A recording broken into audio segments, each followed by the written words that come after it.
Hey Phantomaniacs, welcome back to ThunderCats Week here on the Needless Things YouTube channel. Today we are unboxing the runner-up Lion-O, Lord of the Thundercats. Yesterday, Mumra won first posting by way of a poll in the Needless Things Podcast Facebook group. Please do join if you haven't. And let's take a look at this beautiful brown mailer. Plain as could be, but still exciting because we know awesome stuff is within. So let's go ahead and open Lion-O up and let him out of there. Take a look at the leader of the Thundercats. So what we have inside is a classy black and red box with a cool slipcover on top, an embossed metallic Thundercats sigil on the front, logo in beautiful color right there, and then of course Lion-O in this little cutout tab right here. And then on the back, Thundercats again. Contents: one figure with accessories. And I apologize to everyone for not knowing exactly what every single accessory is called. Please do let me know in the comments. Ultimates, Super 7's ultimate line of action figures, which is proving to be one of the greatest action figure lines of all time. So let's go ahead and slide that protective cover off and take a look at the Lord of the Thundercats. Wow, there's a lot of stuff in this box. I love this big giant window here where you can see everything that's inside. Graphically, this is one of the best 80s cartoon toy line logos that's been done. It's immediately recognizable. It's got that metallic shiny look. This is an awesome logo. And then on the back, we've got some really cool art and a little bit of biography. Lion-O, smart, fast, and skilled as a warrior, Lion-O is the prince turned king of the Thundercats. A boy when they fled Thundera, he now, as a young adult, has the mind and temperament of a 12-year-old, so he has some maturing to do. His exclusive weapon, the Sword of Omens, gives him the power of sight beyond sight, and makes him the dire enemy of the evil Mumra. So here's my question for you. And again, please answer in the comments if you know. Why did Lion-O age when they were in hypersleep or thundersleep or whatever, but the Thunder Kittens did not? Which, wait a minute, am I missing? Where's Wily Kit? Am I crazy? Why is Wily Kit not on this packaging? I didn't notice that for Mumra. That's really weird. What a strange omission. All right, well, anyway, there you go. Answer the question. I have no idea. I don't think they ever explained it in the cartoon, but that's okay.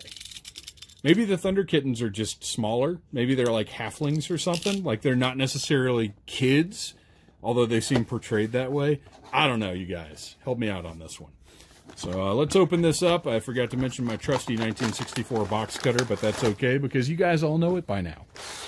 We've got two trays inside, a number of alternate hands,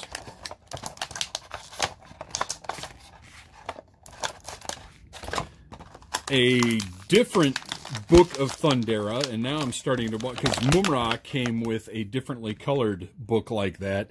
So now I'm starting to wonder exactly what that is and what the deal is, but that's okay. I'll look it up and maybe I'll tell you something about it in the next video. Wow, this is fantastic. Look at all these different accessories, alternate head, the Sword of Omens. And then finally, our boy Lion-O. Okay, so yesterday had a little trouble with Mumra's right arm.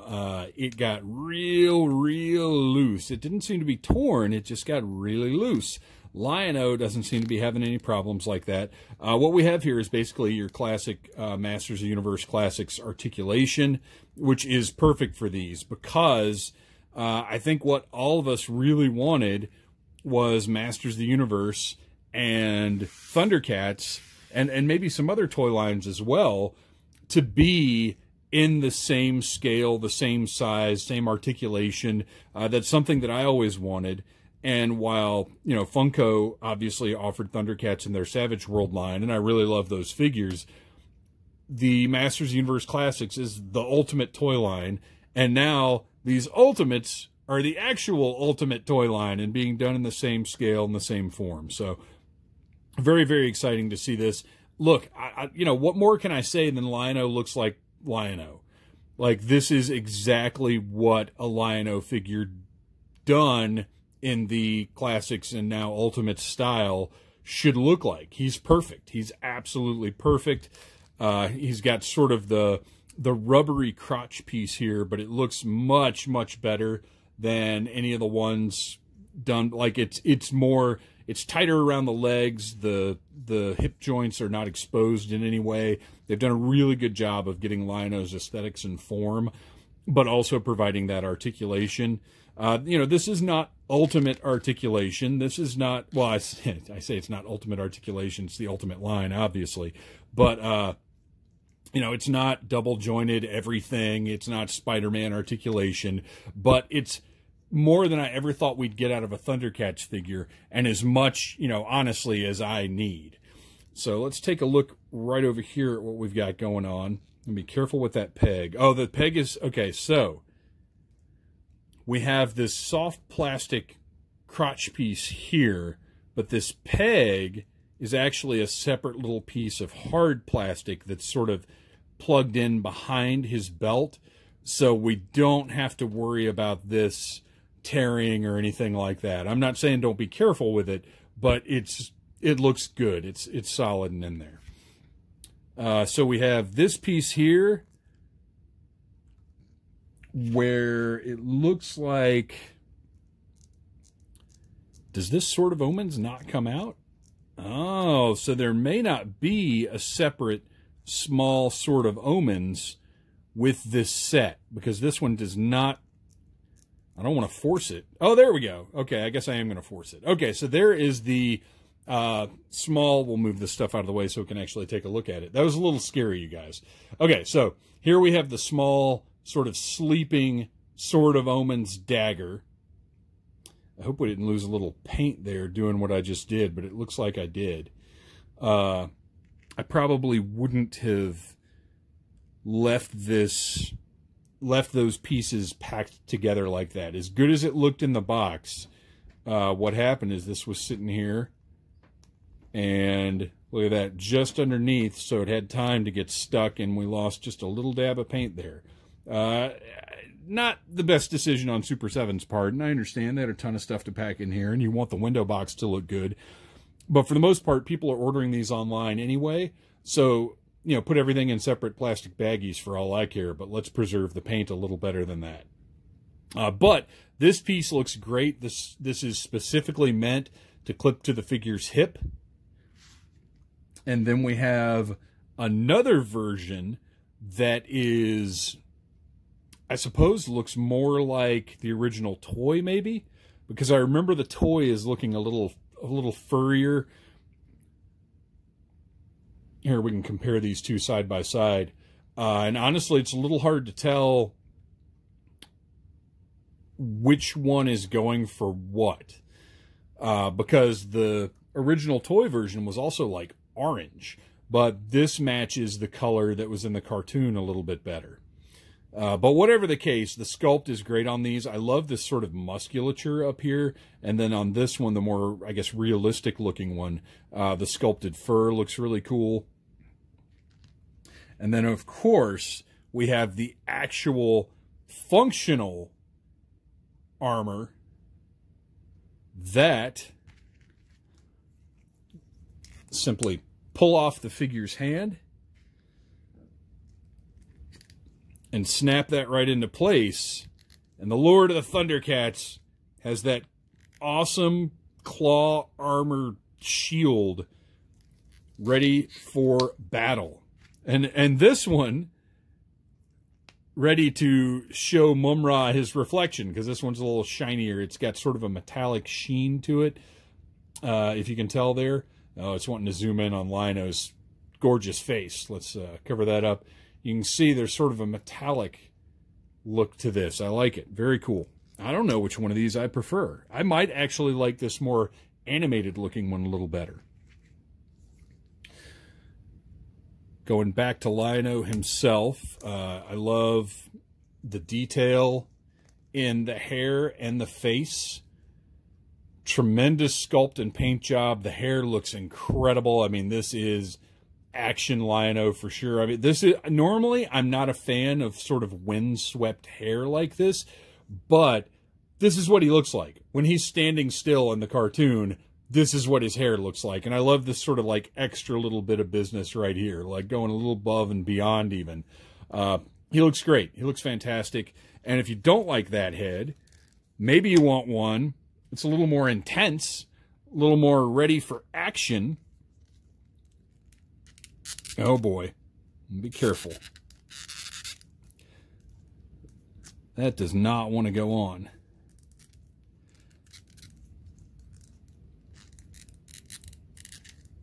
Oh, careful. There we go. All right. So anyway, if you want a head that's a little more intense and ready for action, look at that guy.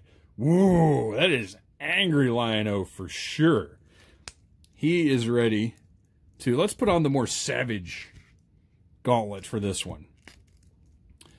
Given that nice sort of omens. Let's take a look at that real quick before we do. Fully extended sort of omens, ready to show sight beyond sight. Beautiful paint job. It's got the shiny portion right here.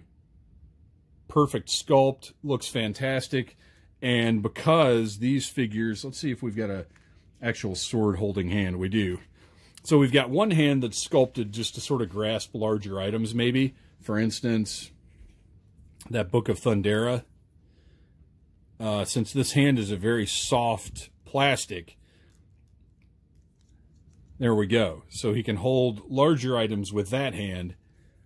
And then we just pop that hand right out. Whoops, let's grab the correct grasping hand. And again, because it's soft plastic, we don't have to worry about it. And slide that Sword of Omens right in there. And that Lion-O is ready to do battle with the forces of Mumra and the mutants of Plundar. Absolutely great. I think Super 7 did a fantastic job on this figure. It's exactly what I wanted out of a modern Lion-O figure. Now, here is the test. Let's see if he can hold that sword in the sight beyond sight position, because that's going to be kind of a critical thing here. Oh, look at that. Oh my gosh. Let's see if I can get that second hand on it as well. Okay, so I realize he usually does not angrily demand sight beyond sight, and I should have switched heads, but look at that. He can actually get the sword into position. Sword of Omens, give me sight beyond sight. That wasn't the music at all. I don't know what that was. But the fact that this figure can do this is absolutely fantastic. And you can see we do have improvements over Masters of the Universe Classics. We've got the modern foot ankle joint, as I like to think of it, where it's got the full bend but also the swivel right there. Just really, really excellent action figure. I couldn't be happier. You know, we pay a premium for these things, and I know that, but for Super 7, a company that's doing such cool special things with all of their licenses, to me, it's worth it to know that I've got the last Lion-O I'll ever need to buy on my shelf. You guys, thanks for watching. Please like, subscribe, share, leave a comment below. And remember, ThunderCats, ho!